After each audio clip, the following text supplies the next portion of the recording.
Hello guys, welcome to my YouTube channel. यहाँ पे हम बात करने वाले हैं MT5 जो कि आपका एनालिटिकल ज्योमेट्री है।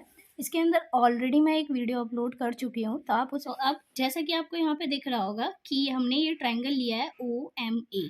ठीक है, इस ट्रायंगल की अगर हम बात करेंगे तो यहाँ पे अगर एंगल क्रिएट हो रहा है तो ये इसका बेस हो जाएगा। ठीक है, और ये इसका जो है वो क्या हो जाएगा, हमारा हाइपोटेनस। और ये तो आपको पता ही है कि ये परपेंडिकुलर हो जाएगा। ठीक है, तो इस कंडीशन पे जब हम कॉस अल्फा लेने की कोशिश करेंगे, यहाँ पे कॉस अल्फा की बात करेंगे तो आपको पता है कॉस अल्फा जो होता है वो क्या होता है, बेस अपॉन में हाइपोटेनस होता है। तो बेस क्या हो जाएगा इसका OM, और हाइपोटेनस जो है वो क्या हो जाएगी इसकी OA। ठीक है, तो यहाँ पे OM की जो वैल्यू है वो आपके पास P है, OA की वैल्यू हमें नहीं पता, तो OA हमने एज इट इज रखा हुआ है। अब जैसे ही हम OA को इधर लेके आएंगे तो OA की वैल्यू यहाँ से कितनी निकल जाएगी, P अपॉन में कॉस अल्फा निकल जाएगी। ठीक है, इसी तरीके से हम दूसरे वाले एक ट्रायंगल की बात कर लेंगे, जो ये वाला ट्रायंगल होगा आपका, जिसकी वैल्यू कितनी है, जिसका नाम है आपके पास OMB। इस वाले की बात कर रहे हैं हम। ठीक है, तो इस वाले में जो आपके पास एंगल है वो कितना है, 90 माइनस अल्फा है। तो यहाँ पे कॉस 90 माइनस अल्फा हो जाएगा, इज इक्वल्स टू में अगेन वही काम हो जाएगा।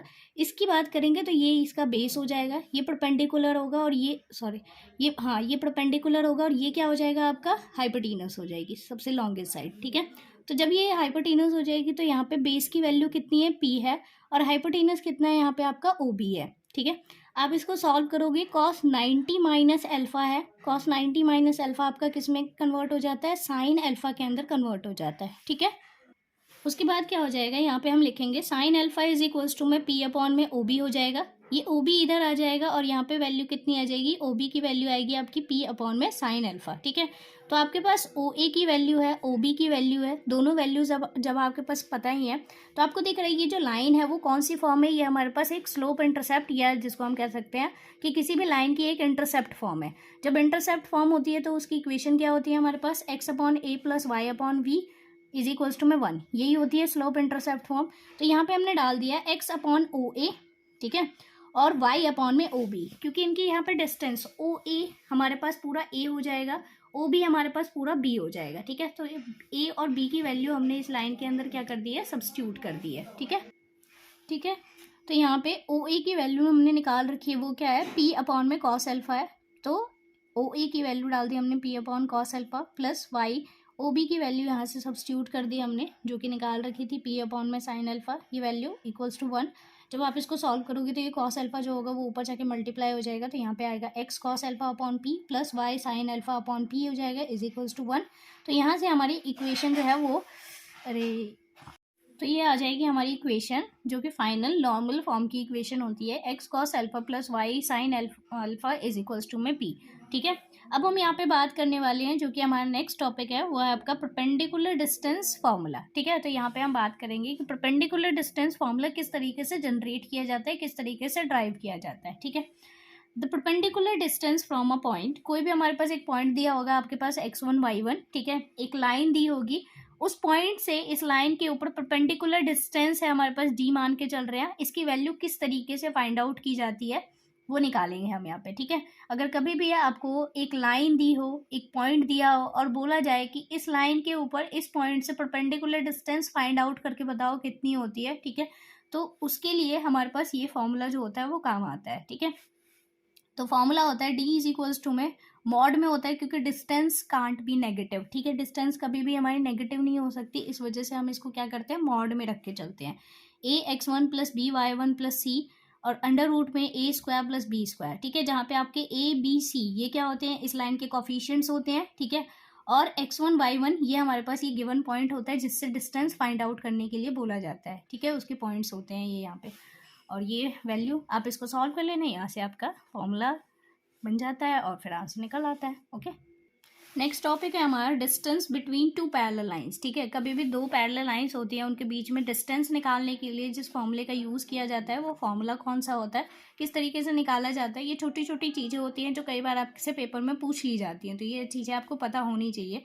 ज़्यादा इस वाले चैप्टर से, इस वाली यूनिट से आपको मोस्टली ट्रू फॉल्स देखने के लिए मिलते हैं, तो आपको चैप्टर मतलब कि पूरी अच्छी तरीके से पता होना चाहिए कि चैप्टर के अंदर क्या दे रखा है, कब कौन सा फॉर्मूला यूज़ होता है, क्योंकि इसमें बहुत सारे फॉर्मूले हैं। बेसिकली आपने ये फॉर्मूले पढ़ रखे हैं, लेकिन फिर भी आपको पता होने चाहिए कि किस टाइम पे कौन सा फॉर्मूला यूज़ होता है, क्योंकि बहुत सारे फॉर्मूले होने की वजह से इंसान जो होता है वो कन्फ्यूज़ हो जाता है। ठीक है, तो इस वजह से बेटर है कि आप इसे रिकॉल कर लो, इसका स्क्रीनशॉट लेके नोट्स प्रिपेयर कर लो, क्योंकि इससे क्वेश्चन आते ही आते हैं। यहाँ पे दे रखा है जैसे आपके पास let y is equals to में एम एक्स प्लस सी वन। एक लाइन हमने लेट कर ली है क्योंकि दो स्ट्रेट लाइंस की बात कर रहे हैं।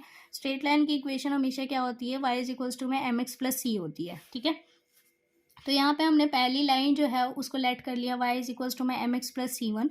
दूसरी लाइन को लेट किया हमने y इज इक्वल्स टू में M x plus C two, क्योंकि जब भी दो पैरेलल लाइंस होती है तो उनकी ये बाकी के जो कोफिशिएंट्स होते हैं वो आपस में इक्वल होते हैं। रेस्ट जो हमारे पास ये कांस्टेंट टर्म होती है, सिर्फ यही जो होती है वो क्या होती है आपकी, डिफरेंट होती है। ठीक है, तो यहाँ पे ये इक्वेशंस हमने लेट कर ली है। ये दो पैरेलल लाइंस है जिनके बीच का हमें डिस्टेंस निकालना है d। तो इसको निकालने का जो हमारे पास फॉर्मूला होता है वो होता है मॉड के अंदर c1 माइनस C2 अपॉन में अंडर रूट में 1 प्लस में m स्क्वायर होता है। ठीक है, जब भी दो पैरेलल लाइंस होती है तो इनके बीच का जो स्लोप होता है वो भी आपस में क्या होता है, इक्वल होता है। तो ये चीज़ें आपको पता होनी चाहिए। अब जो हमारा नया कंसेप्ट आता है जो हमारे बेस का है, क्योंकि अब तक हमने जितना भी पढ़ा है वो सारा 11th क्लास की स्ट्रेट लाइन का चैप्टर है। ठीक है, वहाँ से आ रहा है ये सब कुछ। लेकिन यहाँ पे अब जो हम 2-3 टॉपिक डिस्कस करने वाले हैं लास्ट के बचे हुए इस चैप्टर के अंदर, वो नए नए टॉपिक है आप लोगों के लिए। तो सबसे पहला टॉपिक आता है सिमेट्री। सिमेट्री आखिरकार क्या होती है? सिमेट्री आप लोग पहले से भी पढ़ते हुए आ रहे हो। सिमेट्री का मतलब होता है कि कोई भी ऐसी चीज़ जो इधर से देखी जाए और इधर से देखी जाए, मतलब कि लेफ़्ट से राइट देखो या राइट से लेफ़्ट देखो, वो आपको दोनों ही सेम दिखाई दे। ठीक है, तो उस कंडीशन पे हम उसे सिमेट्री कहते हैं। या फिर ऊपर से नीचे की तरफ देखो, अगर हम वाई एक्सिस की बात करें तो ऊपर वाला क्वाड्रेंट और नीचे वाला क्वाड्रेंट बिल्कुल सेम दिखाई देना चाहिए, तो वो सिमेट्री होता है। ठीक है, तो सिमेट्री यहाँ पे हम यही पढ़ने वाले हैं। सिमेट्री अबाउट सबसे पहला है कि अगर सिमेट्री अबाउट एक्स एक्सिस पूछता है आपसे और फंक्शन कैसा दिया होगा, आपके पास ऑड फंक्शन दिया होगा। ठीक है, ऑड और इवन फंक्शन आपको पता होने चाहिए कि आखिरकार क्या होते हैं। नहीं पता आपको तो कमेंट करके बता देना मुझे, मैं उसके लिए एक अलग से वीडियो बना दूंगी। ठीक है, तो इस यहाँ पे बात कर लेते हैं। सिमेट्री अबाउट एक्स एक्सिस दे रखा है, ऑड फंक्शन होगा तो उस कंडीशन पे चेक कैसे करते हैं? तो चेक करने का तरीका होता है, जो भी आपके पास फंक्शन दिया होता है एफ एक्स वाई, आपके पास फंक्शन दिया होगा, उसके अंदर आपको क्या करना होता है, F x comma minus Y आपको उसके अंदर सब्स्टिट्यूट कर देना होता है। अगर आप F x comma minus Y substitute करते हो, मतलब वाई जहाँ पे भी होगा वहाँ पे आपको सिर्फ माइनस वाई रखना है, और अगर उसको रखने के बाद, उसको पुट करने के बाद वो फंक्शन एज इट इज़ आपका एफ एक्स कॉमा वाई में आ जाता है, तो इसका मतलब हम कहते हैं कि वो जो फंक्शन है वो हमारा सिमेट्री होगा किसके, एक्स एक्सिस के रिस्पेक्ट में। ठीक है, लेकिन ये तभी हो सकता है जब हमारे पास वाई की पावर जो है वो कौन होगी, इवन होगी।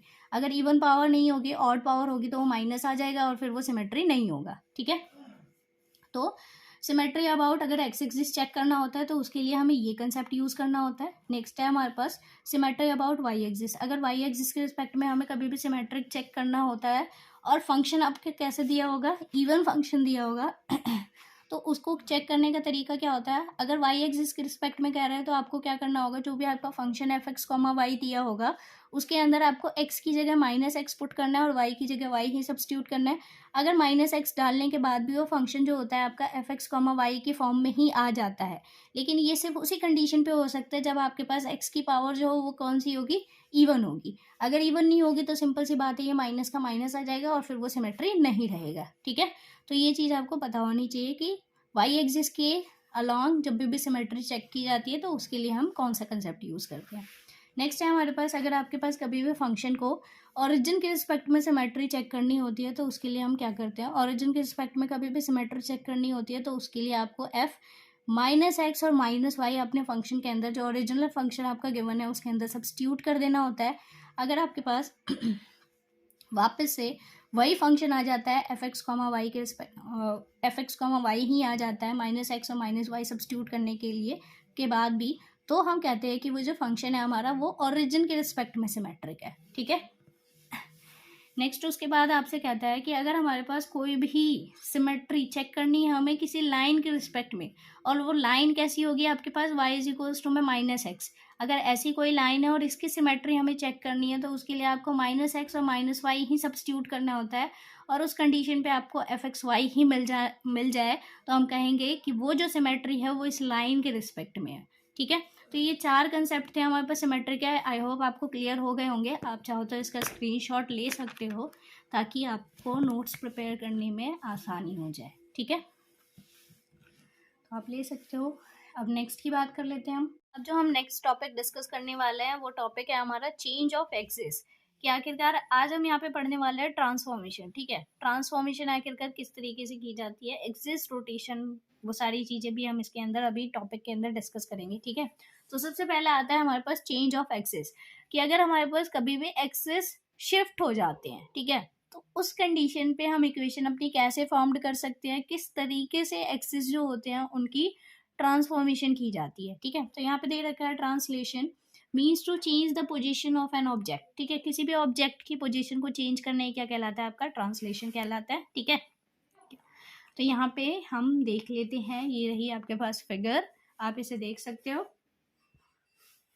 तो इसमें आपको सबसे पहला दिख रहा है कि ये हमारे पास क्या है, हमारा ओरिजिनल कार्टेशियन सिस्टम है, रेक्टेंगुलर। ठीक है, तो यहाँ पे आपको दिख रहा है कि ये वाई एक्सिस था हमारा, ये तो एक्स एक्सिस, और ये रहा ओरिजिन। ठीक है, जब हमने क्या किया, अपने इसको, ये जो हमारा पूरा एक्सिस है, इसको थोड़ा सा शिफ्ट कर दिया। शिफ्ट कितना किया है हमने यहाँ से, तो आपको दिख रहा होगा कि हमने जो शिफ्ट किया है, अब नया हमारे पास जो एक्सिस है वो आ गया है आपका वाई डैश एक्सिस, और यहाँ पे जो चेंज होके आया है वो आया है आपका एक्स डैश एक्सिस। ठीक है, ओ से लेके इस पॉइंट तक, अब हमने यहाँ पे कोई एक पॉइंट मान लिया जो कि है आपका पी।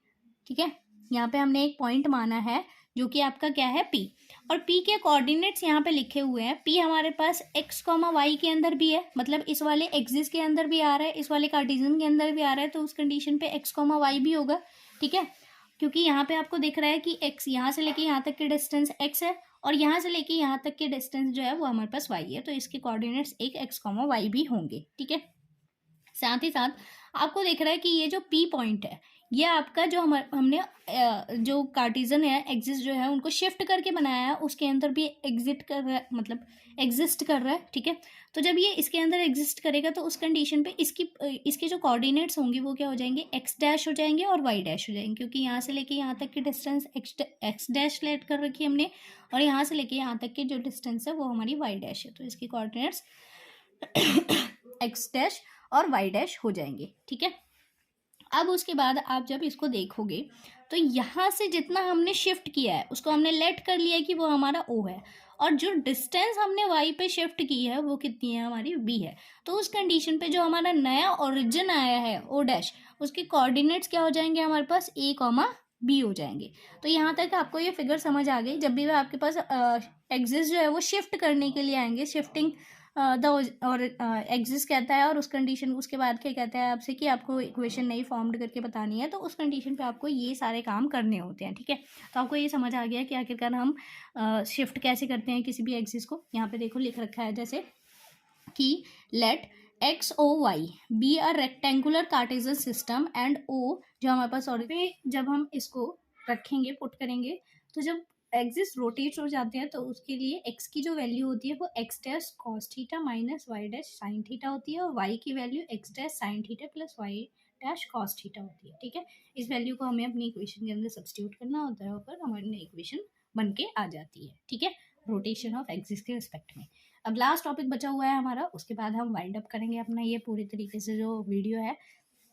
ठीक है, आपको अगर कोई भी डाउट निकलते हैं, कुछ भी दिक्कत होती है, या कोई ऐसा टॉपिक जो आपको समझ नहीं आ रहा, जिस भी टॉपिक पे आपको वीडियो चाहिए आप उसे नीचे कमेंट में बता देना मुझे, और आपको वीडियो भी कैसी लगती है उसको भी एक बार कमेंट करके बता देना। ठीक है, तो नेक्स्ट टॉपिक है हमारा, तो लास्ट टॉपिक है हमारा जिसको हम कहते हैं पोलर कोऑर्डिनेट्स। ठीक है, पोलर कोऑर्डिनेट्स ये हमारा इंपॉर्टेंट है क्योंकि इससे रिलेटेड क्वेश्चन आते हैं पेपर में।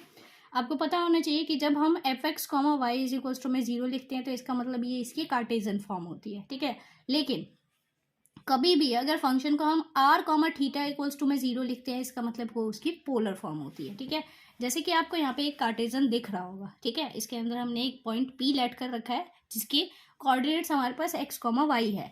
फिर हमने क्या किया, इसके ऊपर एक परपेंडिकुलर ड्रॉ कर दिए यहीं से, ठीक है, वाई के रिस्पेक्ट में, और यहाँ से यहाँ तक के डिस्टेंस को हम एक्स मान के चल रहे हैं। आर हमारा रिजल्टेंट होता है, बेसिकली आपको पता ही होता है, ठीक है। तो यहाँ से जिस भी एंगल के साथ ये मूव करेगा वो एंगल हमने यहाँ पे थीटा मान रखा है। तो यहाँ पे जो इसकी एक और कोऑर्डिनेट आएगा वो पोलर फॉर्म के रिस्पेक्ट में आएगा, वो क्या हो जाता है आपका आर कॉमा थीटा हो जाता है, ठीक है।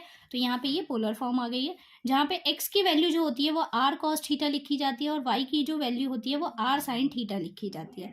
इतना डीप नहीं पढ़ाऊंगी मैं, क्योंकि आपने ऑलरेडी इसे कॉम्प्लेक्स नंबर के अंदर पढ़ लिया होगा, तो आपको पता होगा कि आखिरकार ये ऐसे क्यों लिखे जाते हैं। नहीं पता आपको तो भी मुझे बता देना, मैं बता दूंगी। आर इज इक्वल्स टू में अगर आर की आपको वैल्यू निकालनी होती है तो वो लिखी जाती है under root of X square plus Y square, ठीक है। यहाँ से आप आर की वैल्यू सब निकाल सकते हो। उसके बाद थीटा की वैल्यू आपको निकालने के लिए tan inverse Y upon X करना होता है, जहाँ पे थीटा की जो वैल्यू होती है वो क्या होती है, लेस देन इक्वल्स टू में हमारे पास ग्रेटर देन इक्वल्स टू में माइनस पाई से लेके लेस देन इक्वल्स टू में प्लस पाई तक होती है। और जो हमारी पोलर फॉर्म होती है वो क्या होती है आपकी, बेसिकली वो होती है, तो यहाँ पे जो ये वैल्यू लिखी जाती है ये बेसिकली फॉर्म जो होती है वो कुछ ऐसे लिखी जाती है। z इज इक्वल्स टू में r बाहर होता है आपका, अंदर लिखा जाता है x cos theta plus i, और फिर ये y साइन थीटा होता है, ठीक है। तो ये बेसिकली हमारी पोलर फॉर्म इस तरीके से लिखी जाती है। लेकिन ये पोलर फॉर्म जो होती है वो कॉम्प्लेक्स नंबर की होती है, आपको ज़्यादातर इतना ही ध्यान रखने की ज़रूरत है, इसे एक्स्ट्रा ये पूछा नहीं जाता। वीडियो कैसी लगी वीडियो बता देना, और लाइक कर देना, सब्सक्राइब कर लेना। Thanks for watching.